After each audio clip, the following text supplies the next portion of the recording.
Pues es momento de empezar nuestro espacio Hablemos de Trading, un espacio en el que hablamos de la actualidad financiera, de lo que está pasando en los mercados, qué es lo que los está moviendo en realidad y más necesario que nunca ahora con el conflicto entre Estados Unidos e Irán. Tan pronto tenemos una noticia como otra que mueve a los mercados de una manera bastante loca, lo hemos visto ya a comienzos de esta semana.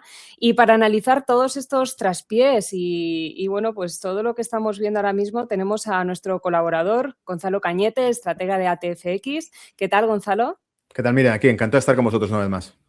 Bienvenido. Necesitamos urgentemente, Gonzalo, que nos expliques, porque estamos viendo que los mercados se están volviendo locos y no sabemos a qué atenernos. Cuéntanos un poco cómo hemos empezado la semana en la parte de análisis fundamental y técnico. Vale, bueno, técnico, tenemos gráficos, lo que estamos viendo es un rebote porque, fíjate, contaba en el informe que hago cada mañana, contaba una experiencia particular. Tengo un amiguete que trabaja además precisamente en el London Stock Exchange y me decía el viernes noche, me escribió un mensaje y me dijo, he cerrado todo. Y dije, ¿a qué te refieres, he cerrado todo? Y me dijo, todas mis posiciones las he cerrado. Dice, porque esto se cae. Y le dije, me fui, según me escribió, me fui directamente a las pantallas. Pues estaba en casa y le dije directamente, pues yo te veo una zona de rebote ahí, lo que pasa es que no sabemos si cumplirá o no. Y esto es algo que ocurre mucho, que cuando tienes 2 fines de semana consecutivos, donde te la han liado, donde has visto que realmente el mercado pues digamos que ha perdido el control, ¿no?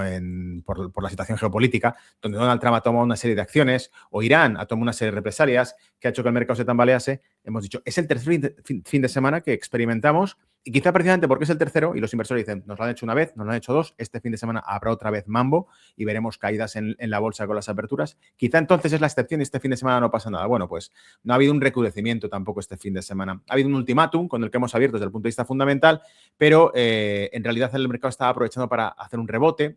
Puede que nos arrepintamos después, puede que el mercado se recupere, puede que volvamos a buenos cursos, pero ya habrá tiempo para entrar otra vez que no estar arriesgándote en estos momentos a otra jugada maestra. Porque de momento y hasta el último minuto, y lo que sabemos es, primero, el ultimátum de Donald Trump es de 48 horas para que abran el estrecho de Hormuz.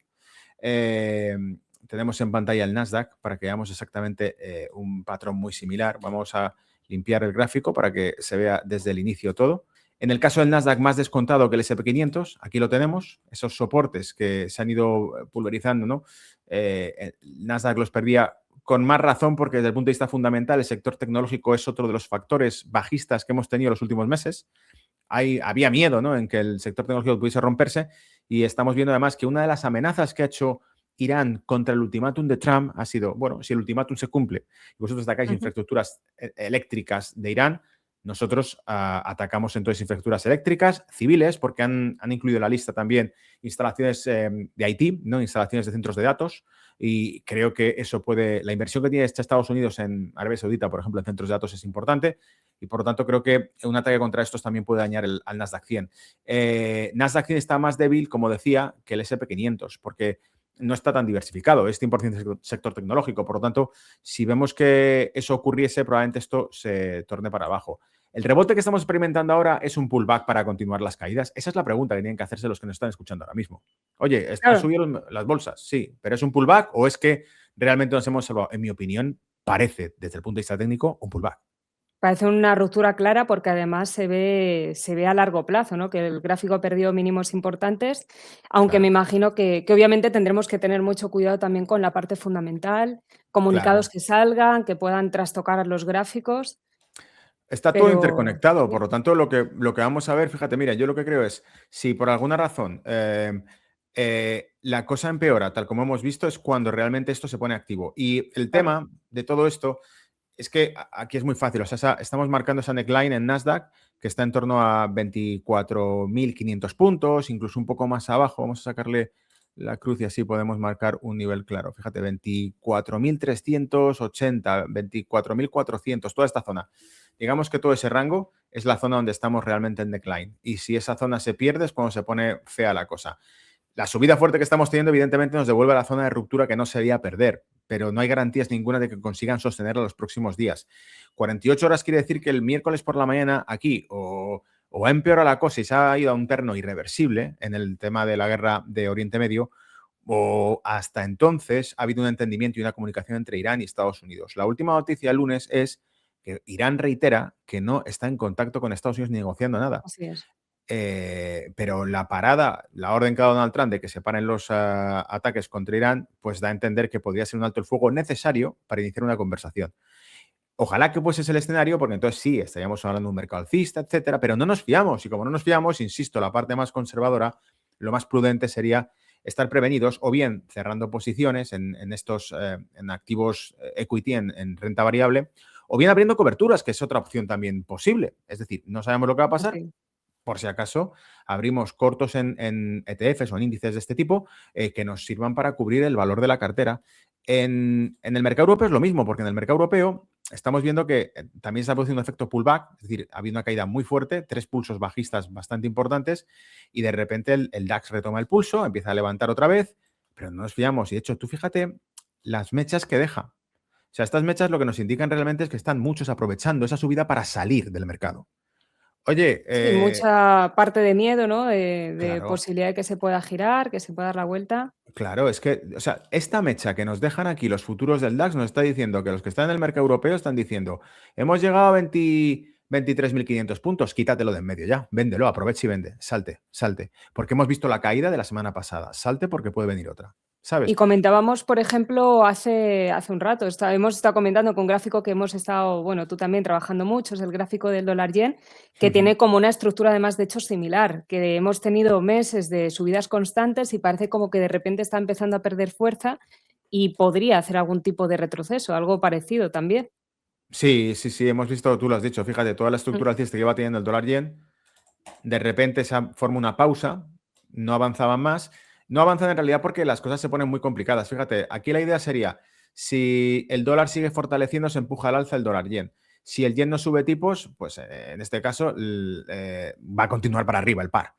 La idea, el objetivo es que la política del Banco de Japón era que iban a subir los tipos sí o sí, está planificado, van a continuar con esa agenda restrictiva. La inflación en Tokio seguía siendo persistente, la economía había mejorado, hay una expansión fiscal del nuevo gobierno de Japón, lo cual deja espacio suficiente para que digan, bueno, ya que va a haber inflación, perdón, ya que va a haber expansión fiscal y va a haber crecimiento económico, podemos darle un poco más duro al yen, fortalecerlo un poco más y contener la inflación. Más aún si cabe, si sabemos que viene un shock inflacionario por el tema del crudo. Porque Japón tiene más de un 90% de importación por parte del estrecho de Hormuz. Por lo tanto, Japón es muy sensible a lo que está ocurriendo ahora. Y Así si es. es muy sensible a un posible shock inflacionario, no le queda otra que subir los tipos. Subir los tipos es, en relaciones fundamentales, es una relación bajista en el dólar yen. Eso es lo que tenemos. Así es. Entonces, Esta parte vamos a tener que vigilar muy de cerca lo que es la política monetaria, que siempre ha tenido importancia, pero en este tipo de activos todavía más. Así efectivamente. que lo seguiremos vigilando. Había también algún tema que quería tratar contigo, que es algo que interesa mucho. Además, ahora que empieza ya la Semana Santa, que queda muy poquito, nos han hablado y lo he visto en el reporte también que mandaste, que Europa se tiene que preparar, ¿no? Según el Financial Times, para un shock energético prolongado. Y ahora que vamos a salir de Semana Santa, que nos dicen que Europa se tiene que preparar, ¿no? Para interrupciones prolongadas en el suministro energético. Además, de hecho, bueno, luego lo hablaremos, el tema de los tipos de interés también del Banco Central Europeo. ¿Qué podemos esperar en relación al gas, al petróleo? ¿Qué va a pasar? Bueno, si nos ponemos en lo que ha dicho el director del Instituto de Energía Internacional, el Energy Institute of Agency, no me acuerdo ahora mismo.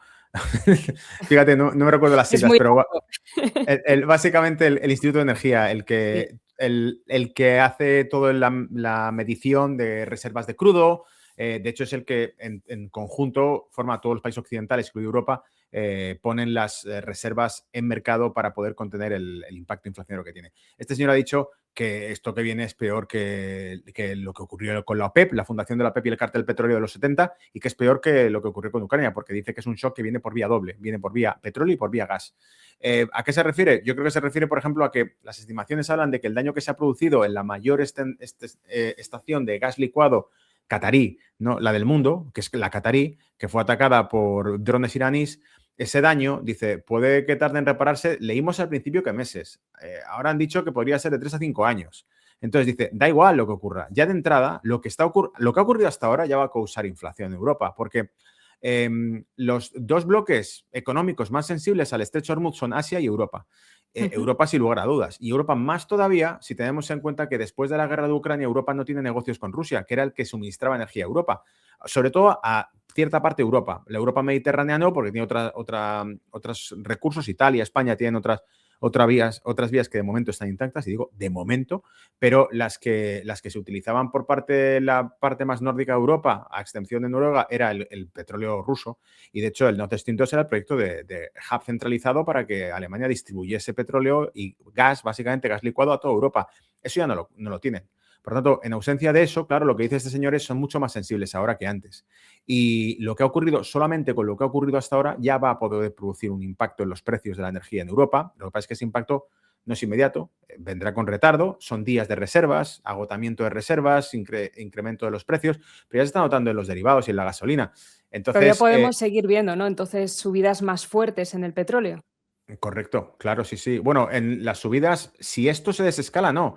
Pero tal como está ahora mismo la situación, evidentemente las subidas podrían prolongarse. Y además, viendo los gráficos, que también los tenemos aquí en pantalla, cuando sacamos un histórico decente del crudo, nos damos cuenta que estamos, bueno, que justo, fíjate, aquí fue cuando llegamos tras la crisis de COVID, pero estos rangos de aquí, que son los que hemos estado durante las primaveras árabes, y esa inestabilidad no tiene nada que ver con la actual, que es mucho peor, estábamos en el entorno de los $115 de media y llegamos a estar en $130 prácticamente. Por lo Mucho tanto, más. y nos tiramos por aquí, fíjate, desde 2011 hasta 2014, 3 años ahí arriba. Entonces, imagínate lo feo que puede estar también si ese mismo patrón se replicase hoy. Que veamos que el precio no termina de perder los $100 y que nos quedemos lateralizando en estas zonas, pues evidentemente va a causar problemas a la economía europea. Va a causarlos además porque en este momento estamos hablando de que Europa, fíjate, el Banco Central Europeo ha dicho, el viernes lo anunció, que es posible que incluso en abril suban tipos. Claro, eso Subir te iba a tipos. decir, porque ya por ende encima le tenemos que añadir a una posible subida de tipos, lo cual puede suponer nuevamente problemas para hipotecas, como ya estuvimos viendo hace Claro, unos años también. claro. Claro, claro, hipotecas, crédito empresarial, es decir, va a encarecer los costes financieros a todo el mundo, a tutiplén, ¿vale? A las familias, a las empresas, y eso evidentemente va a pesar en una economía que intentaba recuperarse, porque el Banco Central Europeo ha recortado tipos de interés mucho más rápido que el Banco de Inglaterra o que Así la es. Reserva Federal. Muy pronto, Pues además, mucho antes que cualquier claro, otro. claro, pronto. ¿Y por qué pronto? Por la urgencia que notan. Decían, y nos lo han dicho más de una vez, y yo lo insistí en los reportes que hago, te están mintiendo cuando te dicen que la situación, bueno, de hecho, es que literalmente nos dijo Lagarde que afortunadamente la situación es mejor ahora que entonces, que cuando empezó la guerra de Ucrania. Es totalmente mentira. La situación de ahora, cuando empezó la guerra de Ucrania, el PIB de Alemania todavía estaba en expansión, crecía. Ahora llevamos 3 años consecutivos en el que el PIB de Alemania se ha contraído, que es el principal motor de toda Europa. El PIB de Alemania se ha contraído. Francia tiene un problema fiscal bastante grave, tiene que ir recortando cómo es el gasto público, pero claro, si recorta el gasto público desacelera la economía que ya estaba débil. Entonces, los pilares del euro están muy tocados. Si a eso le añades que les van a subir los tipos de interés, acabas de rematarlos. Y claro, no estamos mejor que entonces, porque, Claro. insisto, antes de que empezase la guerra, teníamos ciertos números positivos en la mesa, ahora llevamos 3 años consecutivos con malos números y con pérdidas. Imagínate si ahora nos impacta una subida de tipos, nos encarecen los costes financieros, estresan más las empresas, vienen, como tú has dicho, los impagos de hipotecas. ¿Qué va a pasar con todo esto? ¿Quién lo subsidia? Subsidiar además la subida de combustible que desborda el presupuesto fiscal, que es lo que ocurrió también para Francia. Por ahí vino Así el es. tema.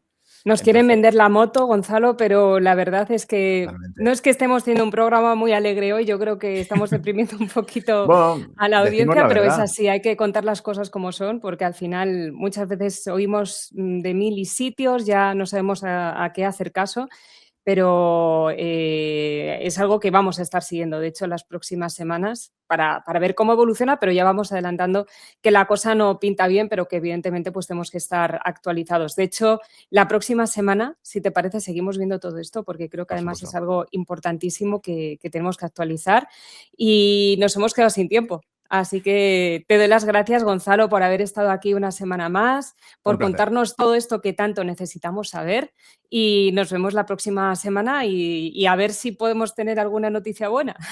Genial, eso espero. Cruzamos los dedos, ¿eh? Que la cosa no Ojalá. pinta mal ahora. Gracias, Gonzalo. Nos vemos la A semana ti, que Miriam, viene. un placer. La semana que viene. Hasta luego.